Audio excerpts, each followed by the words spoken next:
Dans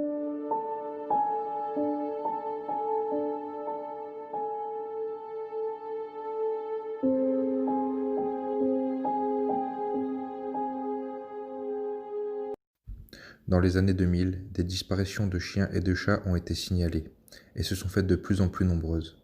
Heureusement, aucune plainte n'a été signalée ou déposée au cours de cette dernière année. Mais un jour, pourtant banal et inintéressant, une adolescente se promenait dans une des petites ruelles de sa ville à la nuit tombée, comme elle le faisait à son habitude. Mais cette journée banale tourna assez vite au cauchemar. Elle tomba sur une traînée de sang. Curieuse de nature, l'adolescente choisit de suivre ses traces malgré la peur grandissante.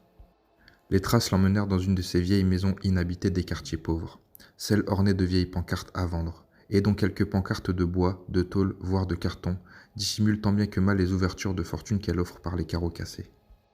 Dans le doute, elle grava l'adresse dans sa mémoire, juste au cas où il lui arriverait quelque chose. La porte était fermée à clé, mais elle n'eut aucun mal à enlever un bout de carton vieillot pour pouvoir entrer. La maison était vieille, moisie et poussiéreuse. Une odeur de champignons écœurante régnait à l'intérieur. Les traces de sang se poursuivaient dans les petits couloirs qui débouchaient sur la porte d'entrée. Mais de par sa peur grandissante, ses jambes tremblantes et son cœur explosant, elle se demanda si cela ne valait pas mieux de rentrer chez elle. Mais sa curiosité prenant le dessus, elle continua de suivre cette traînée sanglante. La piste la fit monter à l'étage, l'obligeant à escalader un escalier aussi vieux et décrépit que la maison, dont chaque marche menaçait de céder sous le poids pourtant peu imposant de la demoiselle.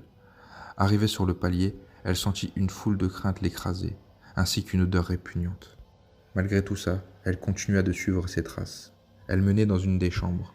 Cette chambre offrait un macabre et lugubre spectacle. Des cadavres d'animaux partout, égorgés ou décapités. Tous étaient éventrés et vidés, l'odeur insoutenable de leur chair en putréfaction soulevait son cœur. Il ne lui a pas fallu une seconde de plus pour qu'elle décide de rentrer chez elle. Elle décida d'en parler à sa mère. Tout ce sang et tous ces corps l'avaient profondément choquée. Sa mère a eu du mal à croire les dires de sa fille, et émet l'hypothèse que seule une bête sauvage ou un monstre assoiffé de sang aurait pu faire une chose pareille.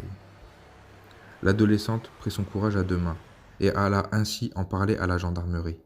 Ils prirent ça pour un bête canular d'enfant, et lui rirent au nez. Frustrée, elle les emmena jusqu'à cette maison, où elle avait vu tous ces cadavres, mais il n'y avait plus rien. Aucune trace de sang, aucun corps, mais une trace de griffes sur les murs et le sol du couloir d'entrée était maintenant visible. Les policiers prirent son nom, son prénom et son adresse, pour infraction. La jeune fille, désespérée de passer pour une gamine menteuse, et trop obsédée par cette histoire, décida de faire son enquête de son côté. Les jours passaient, sans découvrir autre chose, malgré ses dizaines d'explorations diurnes ou nocturnes. Elle décida de laisser tomber, persuadée qu'elle avait rêvé toute cette histoire. En allant se coucher, après avoir passé la soirée sur l'ordinateur, fatiguée et ayant presque oublié cette histoire, comme on oublie un rêve, elle entendit un bruit assez étrange dehors.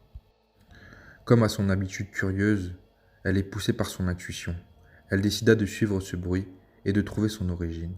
Mais plus elle s'approchait, et plus ce son devenait sourd et grave, tel un grognement. Elle tourna dans une ruelle, suivant le bruit. Ce paysage lui sembla familier. Normal, puisqu'il s'agissait de la même ruelle. La nuit était tombée, depuis longtemps maintenant. Mais la ruelle était éclairée par un lampadaire, qui s'éteignit à minuit, comme la commande centrale de l'électricité de la ville. Et la ruelle devint immédiatement moins accueillante et bien plus glauque. La jeune femme se rapprochait du coin sombre d'où venait le bruit. Il venait d'à côté de la maison, derrière les poubelles. Elle fut prise d'un tremblement en voyant la chose qui produisait ce grognement sourd.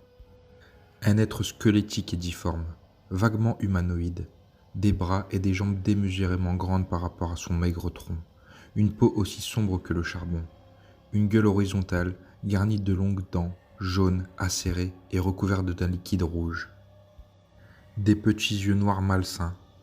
La jeune adolescente se sentait si petite et fragile devant cette immense créature, probablement sortie tout droit de l'enfer. Un cri résonna dans cette ruelle, sale et malfamée des quartiers pauvres de cette ville. La dernière chose que l'adolescente vit était ce monstre se jetant sur elle.